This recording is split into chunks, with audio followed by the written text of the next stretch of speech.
Hi, everyone. Welcome to the Silver Years. My name is DK, and I'm very happy to be here, and I humbly thank you for joining me. Today is a new segment of my story time.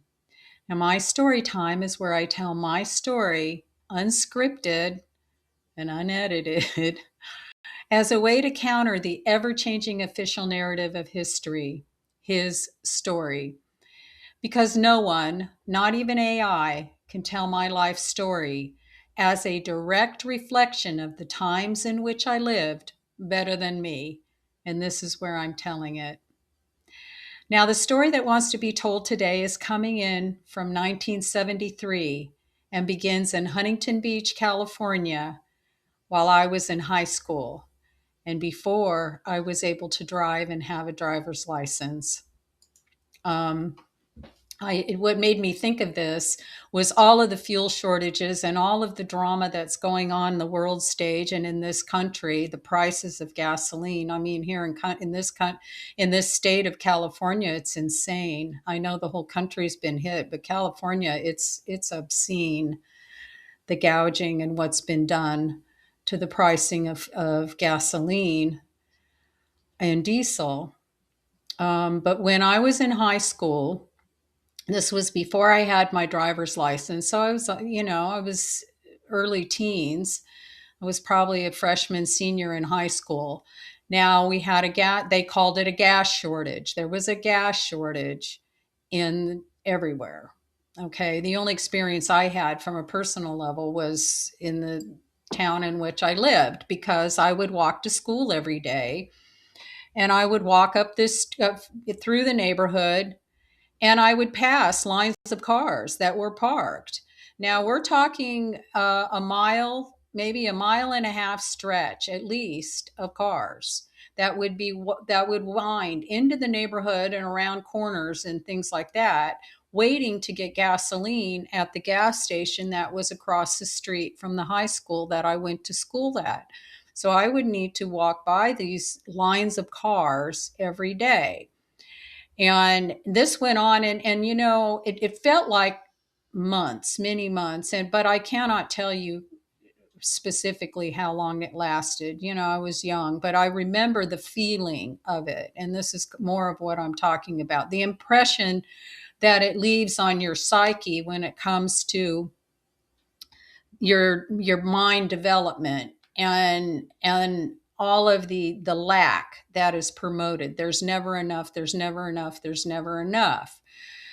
And people would fights would break out. Okay, and then they were going to regulate it by only odd plates, license plates that ended in odd numbers could go on these days, and you had odd and even days. Okay, so this went on what felt like for months.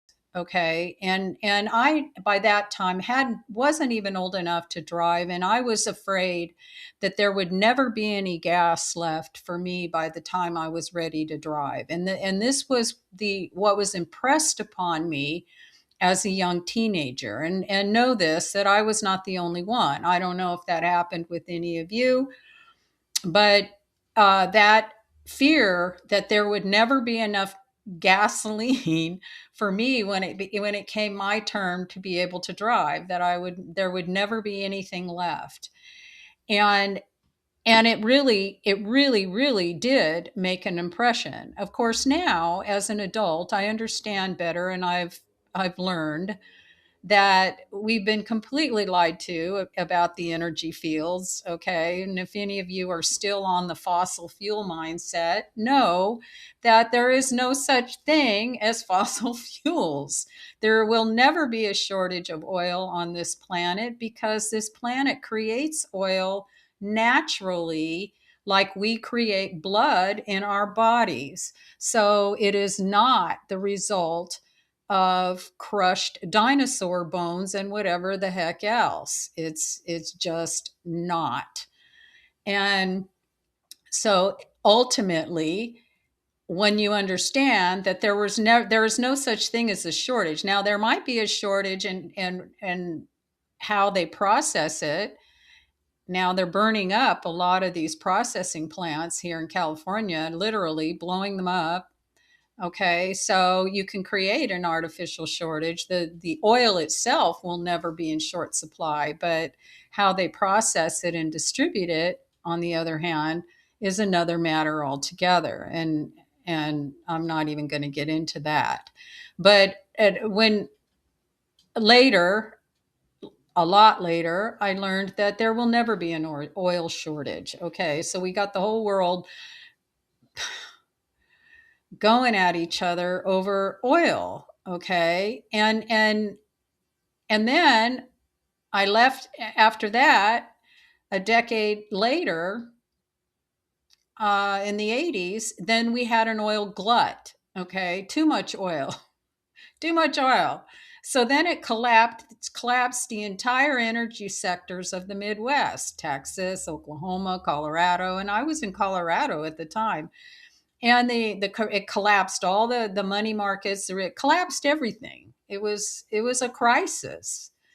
Um, this glut of oil. Colorado was they mined for oil shale. Okay, so everybody had their hands in oil extraction, and then we had a glut on the market. So then nobody wanted the oil, and blah blah blah. So it went from having nothing or not enough, we're never going to have enough in the 70s, to, oh, now we got a glut. Okay, and it bounces like this every decade, back and forth. And if we haven't seen this, then we need to start seeing this. These markets are manipulated.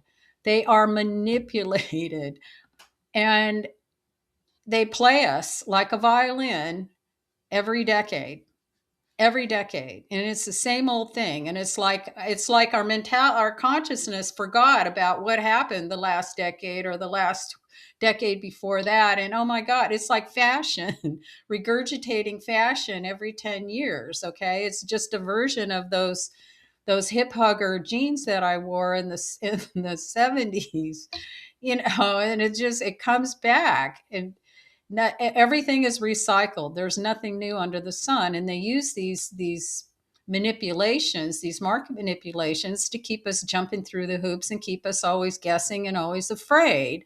And it's always tied to some form of scarcity. That's why I think the 80s thing with the glut. Okay, when do we ever have a glut? More than enough. Okay, they got us running scared on everything. And then of course, in the 2000s we saw Enron collapse and abscond with everybody's retirement. And Bernie Madoff did that too. I mean, we just, these games. Okay, and we're seeing it now kind of with the data centers. Everybody, okay, we've got data, we've got so much data, we need to start, okay, and it's going to suck up all of our water and all of our electricity and all. And I only have one question: why are we building data centers? We don't need them, and they know it. Storage, crystal based storage, is already known and in use. Why do we have to build buildings that suck up resources to store data that can be stored on a crystal and easily accessed? This is already being done. We don't have, and as far as the gasoline and the shortages of that, we don't have a fossil fuel problem. We don't have a gasoline problem. While it would be better for us to move away from that as an energy source, because the truth of the matter is we have free energy. Anybody who's done research on Tesla's energy tower can see that the energy is in the air. It's called ether. They removed it from the periodical table a while back, so we would never know about it. But you can't put a meter on ether. So it's not, so when we start getting real and getting clean, because let me tell you, ether energy is clean. It's as clean as crystals being used to store our data. It's been done before, and they're doing it now. so we do have access to free energy. Do we need to change everything we're using so that we uh, better source how we power our civilization? There's nothing wrong with powering our civilization, but we do need to do it in a way that doesn't destroy ourselves at the same time. So we have access to this. So yes, there is a way to move away. There is a way to move away from these uh, gasoline powered and the energy resources that they're using to scare us and control us and steal our resources, because the price gouging is exactly that, along with the inflation and everything else. So in response, I just want to say that what we're seeing today is no different than what I saw as a young teenager in the early 70s. It will pass. They just want to get everybody trained to a certain mindset so that everybody is creating the same reality based in scarcity that the manipulators want to see. And all we can what we can do is not comply. What we can do is not believe it. What we can do is not buy into it. And I know it hurts at the store. Yes, I know it hurts when you're pumping gas. It's a lot. I know it. But you cut back in other ways and you resist where you can. Every little thing makes a difference. But this manipulation needs to stop. And we are the only ones who can stop it. We can stop it by not believing, by not getting emotionally engaged. That is a huge, huge part of it. Don't watch the news. Don't believe the talking heads, because they all are given the same script and they all are liars. They lie. They lie. Don't believe the lies. Remember, there's a lie in the middle of the word believe. Don't believe it. Um, we can change it. And I really feel that it needs to end, this cycling, this repetition. Um, and it's going there the